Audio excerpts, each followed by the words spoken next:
ငါသိရင်ဘာဖြစ်မှာလဲလို့သိချင်တယ်မဟုတ်လားအဲ့တော့ငါသိရင်ဘာဖြစ်မှာလဲလို့သိချင်ဘယ်ပေရင်မှမေးစရာမလိုဘသူမှမေးစရာမလိုပါဘူး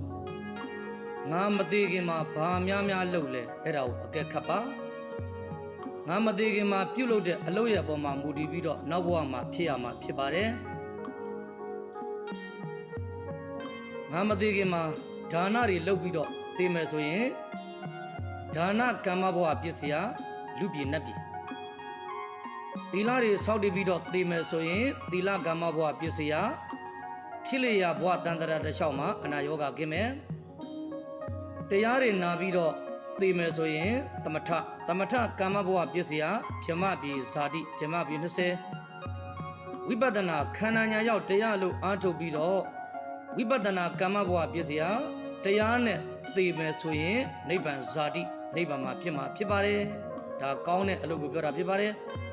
မကောင်းတာလုပ်ပြီးတော့သိမယ်ဆိုရင်တော့ခြုံပြောမယ်ဆိုရင်တော့အကုသိုလ်ကမ္မဘဝပြည့်စရာငရဲတရိစ္ဆာန်ပိဋ္ဌအတုရကအပယ်လေးပုံမှာဖြစ်ပါတယ်အနုစိတ်ပြီးတော့ပြောမယ်ဆိုရင်လောဘလုပ်ပြီးတော့သိမယ်ဆိုရင်လောဘတွေအားကြီးပြီးတော့သိမယ်ဆိုရင်လောဘကမ္မဘဝပြည့်စရာပိဋ္ဌဇာတိပိဋ္ဌဖြစ်မယ်ဒေါသတွေအားကြီးပြီးတော့သိမယ်ဆိုရင်ဒေါသကမ္မဘဝပြည့်စရာငရဲဇာတိငရဲမှာဖြစ်မယ်မောဟနဲ့သိမယ်ဆိုရင်တူဝေနဲ့သိမယ်ဆိုရင်တော့မောဟကမ္မဘဝပြည့်စရာတိရစ္ဆာန်ဇာတိတိရစ္ဆာန်ဘုံမှာဖြစ်မယ်ဝိဇိကိစ္စယုံမာတန်တရားတွေနဲ့သိမယ်ဆိုရင်တော့ဝိဇိကိစ္စကမ္မဘဝပြည့်စရာအတုရကဇာတိအတုရကပုံဌာနမှာဖြစ်မယ်ဒါကြောင့်တို့ယောဂီများငါသိရင်ဘာဖြစ်မှာလဲလို့သိချင်ငါမသိခင်မှာဘာများလုပ်လဲအဲ့ဒါအကက်ခတ်ကိုလှုပ်တဲ့အလုပ်အပေါ်မှာမူတည်ပြီးတော့နောက်ဘဝမှာဖြစ်ရမှာဖြစ်ပါတယ်ပုံနာဟာနွားလိုချင်းနဲ့သေနိယကခွေးလိုချင်းနဲ့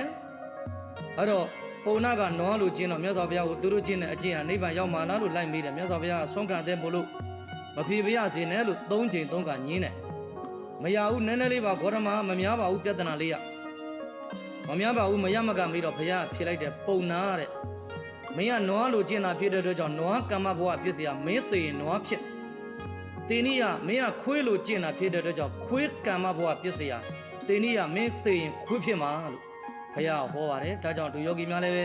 ငါသိရင်ဘာဖြစ်မှာလဲလို့သိချင်ငါမသိခင်ဘာများလုပ်လဲအဲ့ဒါအကဲခတ်ပါတတိထားပါ